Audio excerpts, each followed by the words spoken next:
এটি এমভি হন্ডিয়াস, সমুদ্রের উপর দিয়ে চলতে থাকা একটি বিশাল সাদা ক্রুজ শিপ।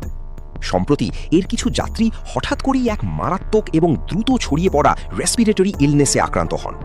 ডাক্তাররা খুব দ্রুতই বুঝতে পারেন যে এটি সিজনাল ফ্লু বা কোভিড-19 নয়। তারা মুখোমুখি হয়েছিলেন একটি বিরল প্যাথোজেনের, হান্টা ভাইরাস, বিশেষ করে এর অ্যান্ডিজ স্ট্রেনের। এমন এক ভ্যারিয়েন্ট যা সাধারণত দক্ষিণ আমেরিকার মধ্যেই সীমাবদ্ধ থাকে, কিন্তু কোনোভাবে এই জাহাজে একজন মানুষ থেকে আরেকজন মানুষের মধ্যে ছড়িয়ে পড়ছিল। আবারও আপনাদের স্বাগত জানাই জ্ঞানের বাক্সতে।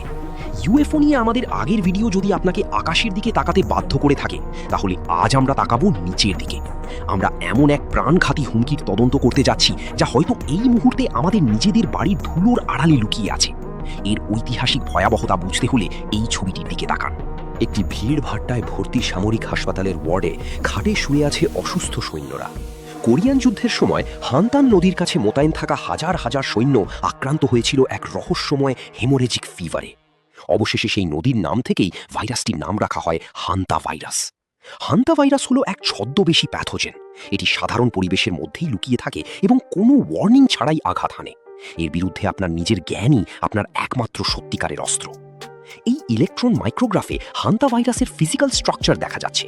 এটি একটি গোলাকার প্যাথোজেন, একটি ক্ষুদ্র প্যারাসাইট যা কোনো জীবন্ত হোস্টের শরীরে প্রবেশ না করলে বংশবৃদ্ধি করতে পারে না। আমেরিকায় সেই হোস্ট সাধারণত ডিয়ার মাউস হয়, যাকে এখানে কাছ থেকে দেখা যাচ্ছে। এই ইঁদুরগুলোই ভাইরাসটির প্রধান ক্যারিয়ার। কিন্তু আশ্চর্যের বিষয় হলো, এরা নিজেরা কখনো অসুস্থ হয় না, বরং ইঁদুরগুলো যেন ভাইরাস ফ্যাক্টরি হিসেবে কাজ করে। তারা তাদের ইউরিন, ফিসিস এবং স্যালাইভার মাধ্যমে নিয়মিত পরিবেশে ভাইরাস ছড়িয়ে দেয়। এই মাইক্রোস্কোপিক ভাইরাস পার্টিকেলস প্রায়ই জমা হয় অন্ধকার এবং বন্ধ জায়গাগুলোতে, যেমন আপনার গ্যারেজ বা গার্ডেন শেড। সময়ের সাথে সাথে সেই মল শুকিয়ে গেলে এগুলো খুব ভঙ্গুর হয়ে যায়। মেঝে ঝাড়ু দেওয়া অথবা পুরনো বাক্স সরানোর মতো কাজ এসব শুকনো পদার্থকে ডিস্টার্ব করে ফেলে। ফলে সেগুলো ভেঙে বাতাসে মিশে যায় একটি বিষাক্ত ডাস্ট ক্লাউড হিসেবে। বায়োলজিস্টরা এই প্রক্রিয়াকে বলে এরোসলাইজেশন।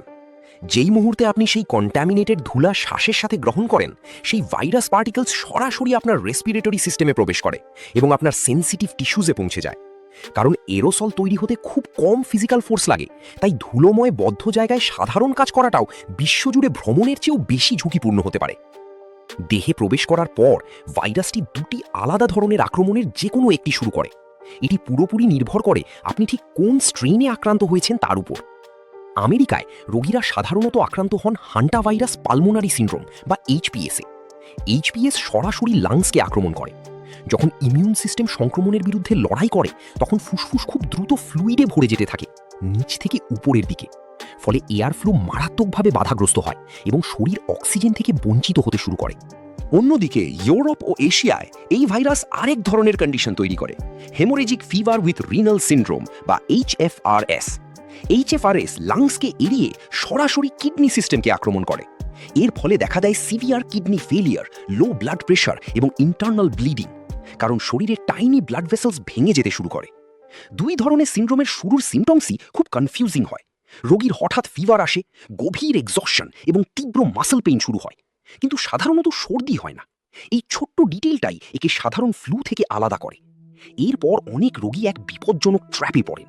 কয়েকদিনের জন্য তারা কিছুটা ভালো অনুভব করেন, তারপর হঠাৎ করেই কন্ডিশন মারাত্মকভাবে ডিটিরিওরেট করতে শুরু করে। মৃত্যুহার অত্যন্ত ভয়ঙ্কর।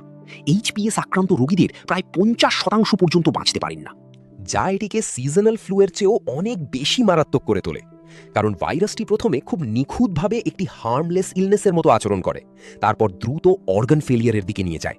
তাই প্রাথমিক স্টেজের সেই সূক্ষ্ম পার্থক্যগুলো চিনতে পারা আক্ষরিক অর্থেই জীবন মরণের প্রশ্ন। আধুনিক চিকিৎসা ব্যবস্থার বাস্তবতা খুবই কঠিন। হান্টা ভাইরাসের জন্য এখনও কোনো নির্দিষ্ট অ্যান্টিভাইরাল ট্রিটমেন্ট, কিওর অথবা অ্যাপ্রুভড ভ্যাকসিন নেই। আইসিইউতে থাকা এই মেকানিক্যাল ভেন্টিলেটরের ছবিটি একজন রোগীর শেষ বড় আশার প্রতীক। বেঁচে থাকা পুরোপুরি নির্ভর করে দ্রুত ডায়াগনোসিস এবং ইন্টেন্সিভ সাপোর্টিভ কেয়ারের ওপর, যার জন্য প্রায়ই দরকার হয় ভেন্টিলেটর অথবা ইসিএমও মেশিন, যাতে শরীরের অর্গানগুলো সচল রাখা যায়। এই সায়েন্টিস্টকে দেখুন, তিনি একটি বায়োহ্যাজার্ড হুডের ভেতরে অত্যন্ত সতর্কতার সাথে ল্যাবরেটরি স্যাম্পল নিয়ে কাজ করছেন। গবেষকরা বর্তমানে ডিএনএ এবং এমআরএনএ ভ্যাকসিন তৈরির চেষ্টা চালালেও সেগুলো এখনও ল্যাবরেটরি টেস্টিং ফেজেই রয়েছে। ভাইরাসটির সীমিত জিওগ্রাফিক স্প্রেড এবং ওভারঅল রেয়ারিটির কারণে ক্লিনিক্যাল ট্রায়াল ধীর গতির হয়ে যায় এবং অর্গানাইজ করা কঠিন হয়ে পড়ে। সাধারণ মানুষের জন্য এই ভ্যাকসিন আসতে এখনও বহু বছর লাগতে পারে। যেহেতু ডাক্তাররা কিওরের বদলে শুধু জীবন বাঁচিয়ে রাখার চেষ্টা করতে পারেন, তাই ভাইরাসকে পুরোপুরি অ্যাভয়েড করাই আমাদের একমাত্র কার্যকর ডিফেন্স স্ট্র্যাটেজি। হান্টা ভাইরাস প্রিভেনশনের সবচেয়ে গুরুত্বপূর্ণ নিয়ম খুবই সহজ। যদি কোনো বন্ধ জায়গায় রোডেন্ট ড্রপিংস থাকার সন্দেহ হয়, তাহলে কখনোই ড্রাই সুইপিং বা ভ্যাকিউম ক্লিনিং করবেন না। সঠিক ক্লিনিং মেথড অনুযায়ী প্রথমে জায়গাটি ব্লিচ অথবা ডিসইনফেক্টেন্ট সলিউশন দিয়ে ভালোভাবে ভিজিয়ে নিতে হবে। গ্লাভস এবং মাস্ক পরুন, কয়েক মিনিট অপেক্ষা করুন, তারপর পেপার টাওয়েল দিয়ে সবকিছু সাবধানে মুছে ফেলুন। আপনি প্যাসিভ ডিফেন্স স্ট্র্যাটেজিও ব্যবহার করতে পারেন। ইঁদুর যাতে ঢুকতে না পারে সেজন্য আপনার বাড়ির পেন্সিলের চেয়েও বড় যে কোনো ক্র্যাক সিল করে দিন এবং সম্ভাব্য কন্টামিনেটেড জিনিসপত্র বাইরে সরাসরি আল্ট্রাভায়োলেট সানলাইটের নিচে রাখুন, যাতে ভাইরাসটি স্বাভাবিকভাবেই মারা যায়। আপনি কি কখনো নিজের বাড়িতে ইঁদুরের ভয়াবহ উপদ্রবের মুখোমুখি হয়েছেন? নিচের কমেন্ট বক্সে আপনার অভিজ্ঞতা জানান। আমাদের পরবর্তী ভিডিও দেখার জন্য জ্ঞানের বাক্সতে সাবস্ক্রাইব করতে ভুলবেন না এবং এই গুরুত্বপূর্ণ তথ্যটি আপনার বন্ধু ও পরিবারের সাথে শেয়ার করুন। মাইক্রোস্কোপিক ওয়ার্ল্ডের ভেতরে অদৃশ্য বিপদ লুকিয়ে আছে, কিন্তু আপনার নিজের অ্যাওয়ারনেস এবং সাধারণ ক্লিনলিনেসই হলো এই অদৃশ্য হুমকির বিরুদ্ধে মানুষের সবচেয়ে বড় ঢাল।